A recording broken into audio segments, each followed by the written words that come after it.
Bismillahirrahmanirrahim. Niat tidak boleh dilafadzkan. Apa maknanya sebelum takbiratul ihram?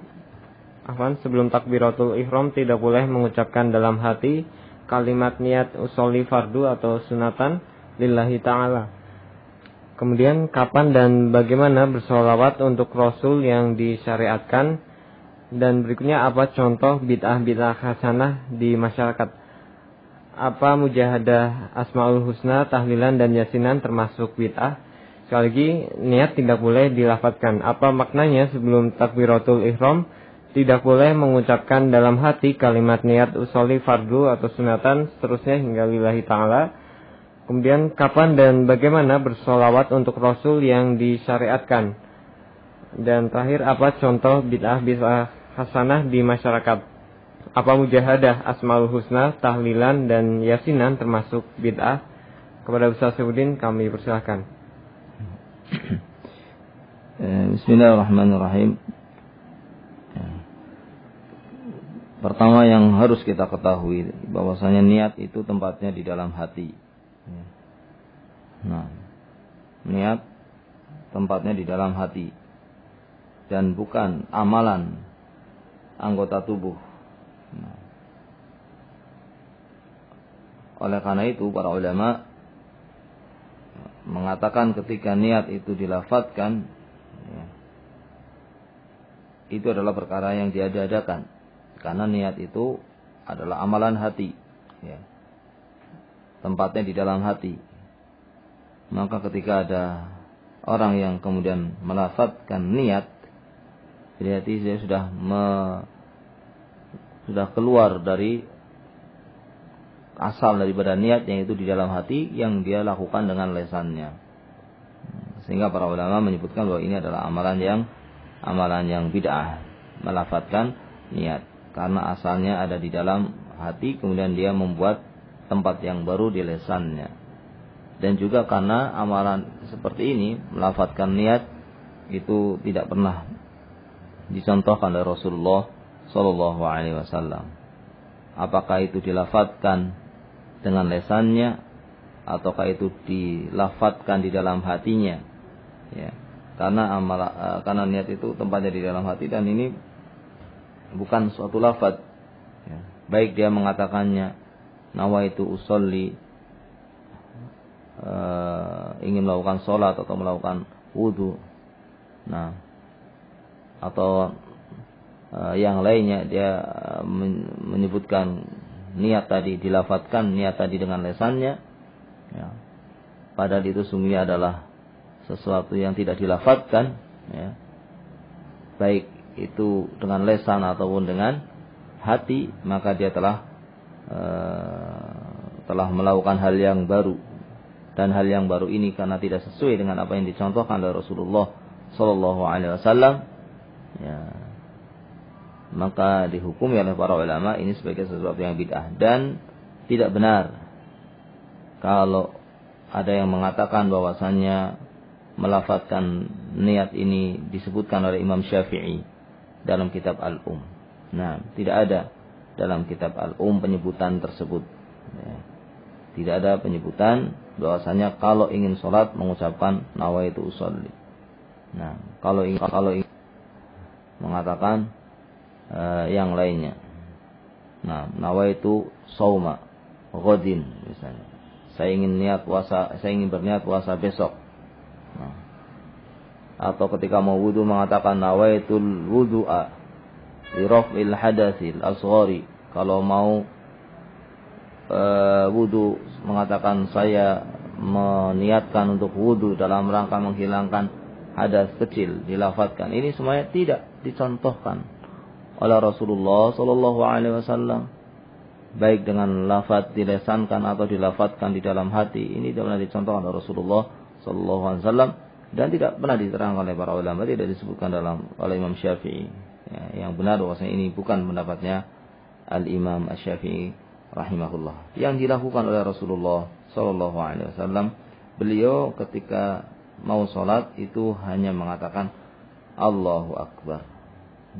Hanya mengatakan Allahu Akbar. dan tidak pernah beliau melafadzkan lafadz, ya, tidak pernah melafadzkan niat sama sekali. Tidak ada seorang pun yang menukilkan dari Rasulullah sallallahu alaihi wasallam baik dengan sanad yang sahih atau dengan sanad yang dhaif. Ya, begitu sebagaimana dikatakan oleh Al-Imam Ibnul Qayyim rahimahullah dalam kitab Zadul Ma'ad, bahwasanya tidak ada satupun orang yang menukilkan dari Nabi sallallahu alaihi wasallam baik dengan sanad yang sahih ataupun dengan sanad yang lemah, baik dengan sanad yang bersambung atau sanad yang mursal yang terputus, ya. Satu lafaz pun dari lafaz-lafaz itu, bahkan tidak ada juga dari seorang sahabat sekalipun, tidak ada juga dari seorang tabi'in sekalipun, dan tidak pula dari kalangan imam yang 4. Kata Al-Imam Ibnul Qayyim, tidak ada ini dari salah satu dari imam yang 4 yang mengatakan demikian, baik itu Abu Hanifah ataupun Imam Malik ataupun Al-Imam Syafi'i ataupun Imam Ahmad. Ya, hanya saja ada, ya, dari sebagian kalangan orang-orang yang belakangan yang salah dalam memahami perkataan Al-Imam Asy-Syafi'i, ya, tentang masalah salat, ya. Yaitu ucapan beliau yang mengatakan bahwasanya salat itu tidak sama dengan puasa. Maka tidaklah seorang mengawali salatnya kecuali dengan zikir. Nah, kalimat zikir ini, ya, disangka oleh orang-orang mutaakhirin, orang belakangan, dikatakan maksudnya adalah melafadzkan niat. Padahal yang dimaksud oleh Syafi'i, yang dimaksud dengan zikir adalah apa? Takbiratul ihram, bukan lainnya. Maka apakah itu dilafadzkan dengan lesannya ataukah dilafadzkan di dalam hatinya, ya, ini tidak pernah dicontohkan oleh Rasulullah sallallahu alaihi wasallam, dan sebagaimana diterangkan oleh Al-Imam Ibnul Qayyim, tidak pernah bahkan disebutkan oleh para sahabat, tidak pernah disebutkan oleh para tabi'in, tidak pernah disebutkan oleh para imam yang 4. Wallahu taala a'lam bishawab.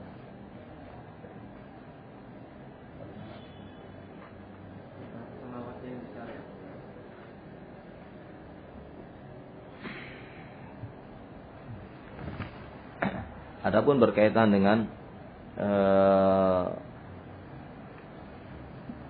salawat kepada Nabi sallallahu alaihi wasallam, ya, maka disebutkan dalam banyak hadis, ya, tentang disyariatkannya untuk berselawat kepada Nabi sallallahu alaihi wasallam. Nah, dan telah diajarkan pula oleh Nabi sallallahu alaihi wasallam jenis-jenis selawat, ya, disebutkan oleh beliau sallallahu alaihi wasallam lafaz-lafaznya, ya, sebagaimana yang diriwayatkan oleh Abi Muhammad Ka'ab ibn Ujrah radhiyallahu anhu, dan dia mengatakan di antara para sahabat ada yang bertanya kepada Rasulullah SAW, bagaimana kami bersalawat kepada engkau? Maka Nabi mengatakan, ucapkanlah Allahumma salli ala Muhammad wa ala ali Muhammad kama sallaita ala Ibrahim innaka Hamidum Majid. Allahumma barik ala Muhammad wa ala ali Muhammad kama barakta ala ali Ibrahim innaka Hamidum Majid. Ini dikeluarkan oleh Imam Bukhari dan oleh Imam Muslim. Begitu pula dikeluarkan oleh Imam Muslim, ya, dengan lafaz yang sama, ya, dari sahabat yang lainnya. Nah, dari sahabat Sa'ad ibn Ubadah radhiyallahu anhu, ya. Dan beliau mengatakan kepada beliau Bashir ibn Sa'ad bahwasanya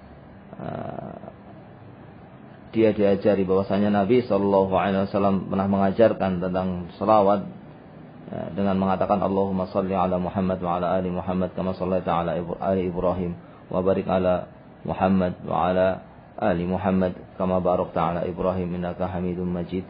Dengan lafaz yang mirip atau dengan lafaz yang lainnya, Allahumma salli ala Muhammad wa ala azwajihi wa dhurriyyatihi kama shallaita ala ali Ibrahim wa barik ala Muhammad wa ala azwajihi wa dhurriyyatihi kama barakta ala ali Ibrahim innaka Hamidum Majid. Atau dengan yang semisal itu, yang lebih lengkap adalah dengan mengatakan Allahumma shalli ala Muhammad wa ala ali Muhammad kama shallaita ala Ibrahim wa ala ali Ibrahim innaka Hamidum Majid. Allahumma barik ala Muhammad wa ala ali Muhammad kama barakta ala Ibrahim wa ala ali Ibrahim innaka Hamidum Majid. Ini yang paling lengkap, atau bisa milih dengan yang kita sebutkan yang sebelumnya. Ini lafaz-lafaz selawat yang diajarkan oleh Nabi sallallahu alaihi wa ala alihi wasallam, dan yang paling bagus adalah yang dicampurkan di sana antara selawat dan selawat kepada Nabi Muhammad SAW dan kepada keluarganya, serta selawat kepada Nabi Ibrahim dan keluarganya. Adapun waktu-waktu yang sangat ditekankan untuk berselawat adalah pada hari Jumat. Ya, sebagaimana dikatakan oleh Nabi SAW, Inna min afdali ayyamikum yawmal jum'ah. Yang paling baik dari hari-hari kalian adalah hari Jumat. Paling afdalnya hari adalah hari Jumat. Fa'akthiru alayya minas salati fi. Maka berbanyaklah salat kepada aku. Nah, dan juga ketika disebut nama Nabi SAW, ketika disebut nama Nabi SAW kapan saja, maka semestinya seorang itu memberikan selawat kepada Nabi Sallallahu Alaihi Wasallam. Ya, karena dikatakan dalam hadis yang diriwayatkan oleh Imam Tirmidzi, Nabi SAW bersabda, ya, al-bakhil man dzukirtu indahu falam yusalli alayya. Orang yang bakhil adalah orang yang disebut namaku di sisinya, dia mendengar namaku disebut, namun dia tidak mau mengucapkan selawat kepadaku. Nah, ini menunjukkan tentang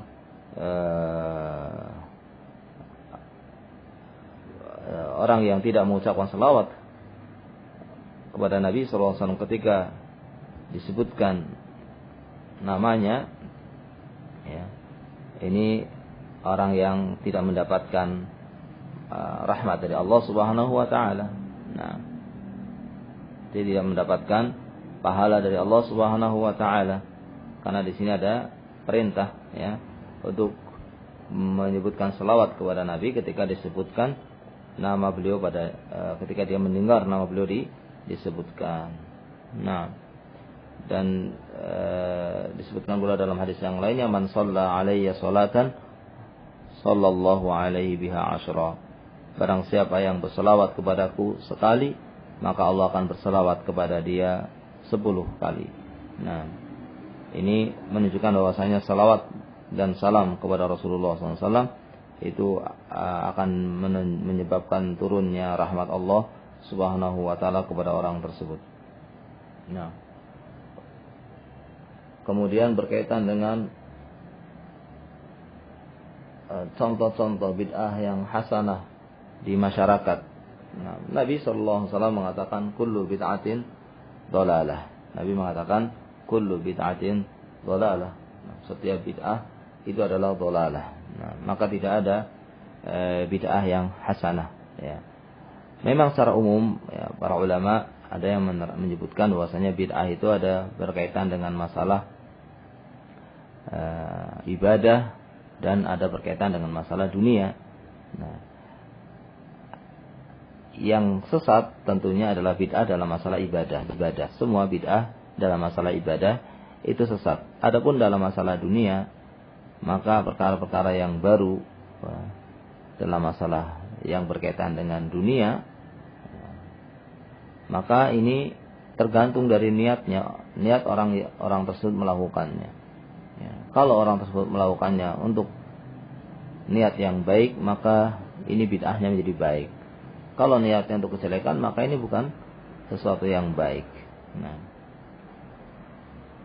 maka tergantung dari niatnya kalau berkaitan dengan masalah dunia. Adapun berkaitan dengan masalah ibadah, maka Nabi mengatakan kullu bid'atin dhalalah. Setiap bid'ah itu adalah sesat sehingga tidak ada yang hasanah. Nah, kalau dikatakan ada bid'ah yang hasanah, ya maka tentunya semua bid'ah menjadi hasanah. Nah, tentunya semua bid'ah yang ada menjadi hasanah. Mungkin tidak ada orang yang bisa memberikan contoh bid'ah sayyi'ah.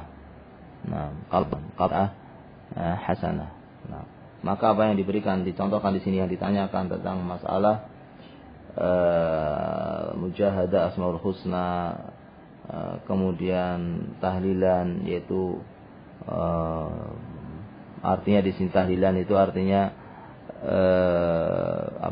berzikir berjamaah dikomandoi oleh satu orang, ya. Ditetapkan jumlah bilangannya, ditetapkan yang dibaca adalah zikir-zikir tertentu. Nah, begitu pula acara yang dikenal dengan yasinan, membaca surat yasin pada waktu yang telah ditetapkan, ya. Hanya membaca surat yasin saja atau hanya mengkhususkan membaca surat yasin pada waktu-waktu yang tertentu. Nah, maka seperti ini semuanya adalah amalan-amalan yang tidak pernah dicontohkan oleh Rasulullah SAW. Ya, bukan berarti tidak boleh membaca surat yasin, tetapi kalau dibuat aturan sendiri membacanya. Nah, setiap hari atau setiap malam kemudian berkumpul hanya untuk membaca surat itu, ya, atau beribadah dengan mengkhususkan membaca surat itu, maka ini tidak ada contohnya dari Rasulullah Shallallahu Alaihi Wasallam. Kalau ini benar, kalau amalan ini adalah amalan ibadah yang baik, tentunya Rasulullah SAW sudah melakukannya. Tentunya para sahabat sudah melakukannya. Nah, begitu pula acara yang diserahkan dengan tahlilan. Kalau itu memang amalan ibadah, tentu Rasulullah SAW sudah melakukannya. Tentu para sahabat Nabi SAW sudah melakukannya. Namun apakah mereka melakukannya? Maka kita tanyakan kepada orang-orang yang melakukan amalan tersebut. Yakinkah, betulkah bahwa itu dilakukan oleh Nabi SAW? Ataukah itu dilakukan oleh para sahabat Nabi SAW, acara-acara yang dibuat seperti itu? Nah, ataukah mereka menganggap bahwa Rasulullah SAW dan para sahabatnya itu tidak tahu tentang disyariatkannya amalan itu dan mereka lebih tahu? Itu tidak mungkin. Ataukah mereka yakin Rasulullah tahu amalan itu adalah amalan yang baik, para sahabat juga tahu amalan itu amalan yang baik, namun mereka tidak mau melakukannya? Nah, ini juga tidak mungkin. Pasti kalau ini satu amalan yang baik, minimal sekali sudah dilakukan oleh Nabi SAW. Minimal sekali sudah dilakukan oleh para sahabat Nabi SAW. Namun tidak pernah dilakukan oleh para sahabat, tidak pernah dilakukan oleh Nabi SAW, oleh para sahabatnya, oleh para tabi'in, oleh para imam Ahlus Sunnah wal Jamaah. Maka tentu saja ini semuanya adalah perkara-perkara yang tidak boleh dilakukan oleh kaum muslimin. Kaum muslimin harus bersatu di atas agama Allah wa ta'ala, bersatu di atas jalannya Rasulullah SAW dan para sahabatnya. Dikatakan oleh Imam Az-Zuhri rahimahullahu ta'ala, minallahi risalah wa ala Rasulillah sallallahu alaihi wasallam al-balagh wa alaina at-taslim. Risalah itu datangnya dari Allah Subhanahu wa ta'ala, dan kewajiban Rasulnya adalah menyampaikannya, dan kewajiban kita semuanya adalah menerimanya. Nah, maka ini semuanya adalah amalan-amalan yang tidak ada contohnya dari Rasulullah Sallallahu Alaihi Wasallam, dan tidak ada istilah bid'ah hasanah. Ya, tidak ada dasarnya orang mengatakan bid'ah hasanah. Bahkan yang ada Nabi mengatakan kullu bid'atin dhalalah. Seandainya ada yang mengatakan bahwasanya ada bid'ah hasanah, maka mana yang mau kita dahulukan? Ucapan orang tersebut ataukah ucapan Nabi sallallahu alaihi wasallam? Mana yang kita dahulukan? Nabi mengatakan kullu bid'atin dhalalah, setiap bid'ah itu sesat. Kemudian mengatakan ada bid'ah hasanah. Nah, kira-kira mana yang mau kita dahulukan? Apakah Rasulullah sallallahu alaihi wasallam ataukah ucapan orang tersebut? Maka seorang muslim tentunya akan mendahulukan sabda Nabi sallallahu alaihi wasallam, karena dia mencintai Nabi sallallahu alaihi wasallam, karena dia memuliakan Nabi sallallahu alaihi wasallam atas seluruh manusia. Wallahu taala a'lam bishawab. Mudah-mudahan ini bisa dipahami. Wassallallahu ala nabiyyina Muhammad wa ala alihi washabbihi ajma'in.